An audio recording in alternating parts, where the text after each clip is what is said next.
And joining us now, Jeff Melanson. He's Executive Director at the National Ballet School and Special Advisor on the Arts to the City of Toronto. It's nice to meet you and good to have you here in the studio. Thanks for having me in.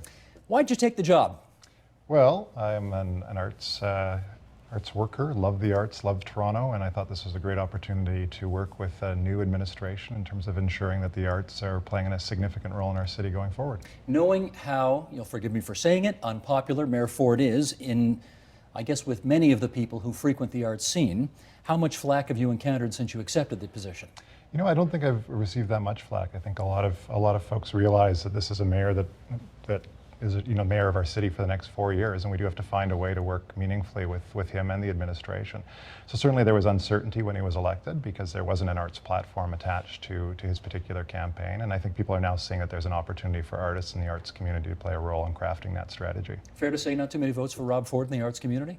I don't know if that is fair because it depends on how you define the community itself. You know, it's a very broad, very large community ranging from commercial interests to not-for-profits.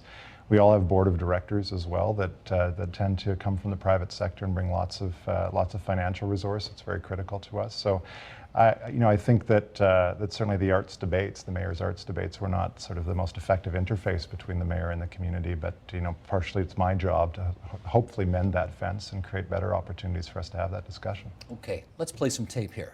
You're a ballet guy. You surprised choppers at the Eaton Center one day, or at least some of your students did, with this. Roll tape, please, Michael.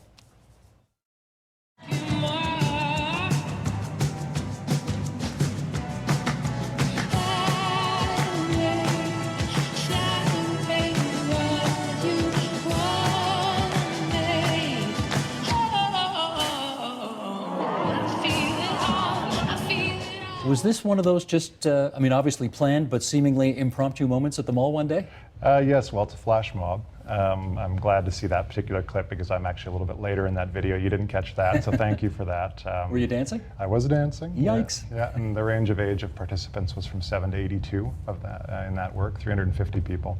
What was actually really curious about it, though, is we developed some online instructional video attached to that, and one of the participants brought that back and taught our whole public school that dance as well. So in addition to the one-time experience at the Eaton Center, it was replicated in a public school. But if I'm reading between the lines here, too much, you let me know. But my sense is one of the reasons you did this is that you believe you got to bring arts to the people. You can't just expect the people to come to the arts. Fair? Yeah, I think the real benefit of the arts beyond sort of the economic returns and so on that we talk about is active participation. And that is the creation of art. All of these studies we show about the personal development, the math scores, all of these things we look at in terms of public school education, it really is about the act of doing, creating art. And we also know that actually when people are engaged in that, they're also much more inclined to participate as consumers as well. The end point, I think, though, is more personal, is more about what role art plays in our individual lives.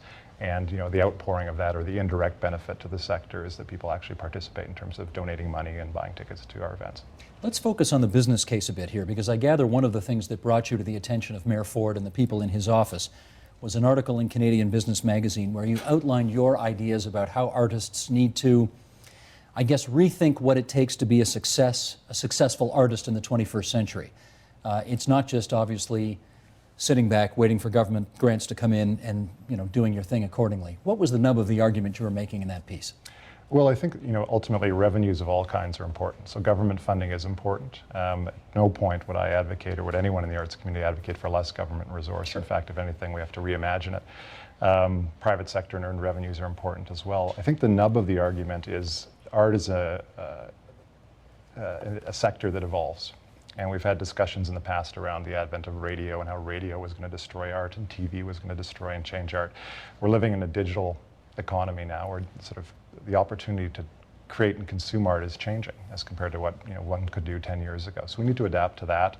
Certainly in terms of cultural diversification, there's tons of opportunity for us to reach into new communities, engage them in ways we haven't. A lot of our infrastructure is not set up to encourage and welcome a lot of those new Canadians, a lot of the ethnic communities that we see in Toronto that make the city so great. So there's significant growth opportunities if we start to imagine how we engage the non-consumer. And so the nub of the argument really was around that and around looking at how we might build new business models around engaging more and more people in what we do. I can see why the mayor's office found that attractive, because so far the only argument I think I have ever heard from the arts community itself is we need government to give us more money. You use the word reimagine. We need to reimagine that relationship. What did you mean by that? Well, I think the challenge with government funding is it's set up to serve what happens today, and often it was set up years ago to serve a particular infrastructure that was appropriate at that time. As the sector evolves, government funding needs to evolve, our business models do evolve, and our organizations do this all the time. We reimagine ourselves. And I think likewise our relationship to government, what government can invest in, where the strategic opportunities are for government investment in today's sector is really important. And that's a discussion that needs to take place. So I infer from that you're saying anybody in the arts community who thinks that we're going to pressure government to give us more money these days, in the days of $55 billion deficits and $18 billion deficits federally and provincially, it ain't on. No, I think there's a huge openness, and particularly as we talk about moving into post-industrial economies and the importance of having a skilled and creative workforce. And there's a real role for the arts to play in helping ensure the economy of the future is supported with the right kind of skills and talents. And the arts community plays a significant role in that. And I think we need to have that discussion with governments. So it's not just we need more money, but we need more money for these reasons, and here's the role we're going to play in fixing our economy as we sort of come out of the recession. The two biggest cities in the country like to compare their hockey teams and once upon a time their baseball teams and their population sizes and their business communities and arts as well. Michael, if you would, let's bring up this next graphic which indicates how Montreal and Toronto compare. And the numbers all suggest that if you look at public arts spending per capita, then the percentage who spend on the performing arts and the percentage who spend on museums, that first column suggests Montreal is doing a heck of a lot better than Toronto is. It's somewhat competitive thereafter, but that first column is quite instructive. Thanks to Maclean's magazine for those numbers. How do you read those numbers? Well, there's no doubt that on a per capita basis, we are trailing Montreal. This has been a discussion. Not just trailing, I mean badly. Yeah, well, and Vancouver as well is another city that's outperforming Toronto in terms of per capita spend. I think this is something that the city's interested in exploring. We have a creative capital initiative right now that is looking at these issues. Per capita measure is one measure and a valuable measure to look at how the city invests in arts. And I think we also need to look at things beyond that in terms of return, because one number that's not on that chart is the role the private sector has played in Toronto's arts community's growth, which has been significant. And I'm not saying that the private sector should subsidize municipal funding at all, but I think there are a number of different ways for us to look at the community, and certainly per capita funding is a key measure, and we do need to look at that, and I think the city will need to adjust its expectations to meet the changing competitive environment, not only in Canada, but as we try to draw the world's attention here. How do these numbers stack up with the sort of more global investment in arts and culture? In some countries, private sector investment's way higher. In some countries, obviously, government funding is way higher. And I think we need to look at those models and come up with what works best for Toronto and the Toronto of the future as we'd like to see it. You used another phrase there. We have to adjust our expectations. What does that mean? Well, I think that we look at these per capita numbers, and that's fantastic. It's a snapshot in time. It's actually a little bit out of date. Those numbers are from 2006 and based on the 2006 census information. So I think we need to update them. I think we need to create a dialogue with City Council about where we're going, and move art away from being a sort of year-by-year investment item to actually having a long-term strategic approach to arts investment and arts funding, and also be a little bit more clear as we increase the per capita funding what we're going to do with that money, because I think we have made the argument that we need more, and that's an excellent argument. We should continue to make it. We also need to show people what we're going to do with those dollars, and as the Ford administration talks about its respect for taxpayers, we know municipal funding, every dollar the government puts in, the private sector puts $5.80 in, and earned revenue generates $8.50. There's a huge return on that. So any incremental increase is going to produce a similar kind of compelling return within our economy. I had a deja vu moment there. You said the Ford administration, and I immediately went back to Jerry Ford in the United States. You met Rob Ford in Toronto. Those of us of a certain age, okay, think of Jerry. Can you draw a direct line between public spending on the arts and public participation in the arts or attendance of the arts? I think you can. I think one of the key challenges facing the sector is figuring out how we engage or how we build platforms so that everyone can participate. And I think obviously the Toronto Public Libraries are a great example. 97 libraries where we do tons of cultural work and cultural outreach. Government invests in that. As a result, we reshape our society in compelling and exciting ways. Likewise, I think the investment in the arts community really is about engaging Torontonians in this artistic dialogue. And sometimes it's through arts education, sometimes it's through performance practice, access at museums, and so on. So there really is a direct connection between public investment and public engagement.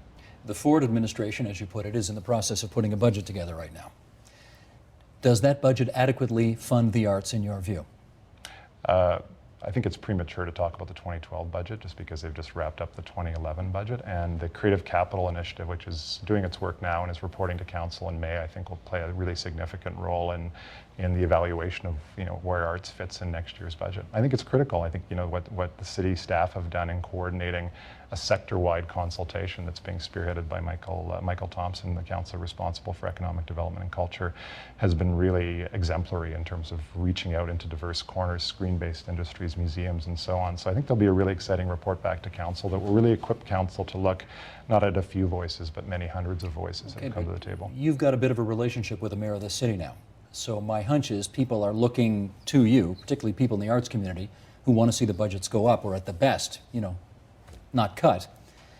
They're looking to you to have received some kind of undertaking from the mayor that you're not going to get cut. Have you had that undertaking given to you? Well, certainly for the 2011 budget, this was the discussion that he and I had when we first met after he became mayor, that I would participate contingent on the arts funding not being reduced. And I think the question now is how do we engage in that discussion about investment down the road and what that looks like. So yeah, certainly there's a role for me. I think ultimately my role is to almost translate between the arts community and the mayor's office. Because I'm an artist with an MBA, I tend to do that sort of translation fairly well and intuitively. And I think also creating an opportunity for everybody on council, not just the mayor's office, to experience arts and culture in a myriad of different ways.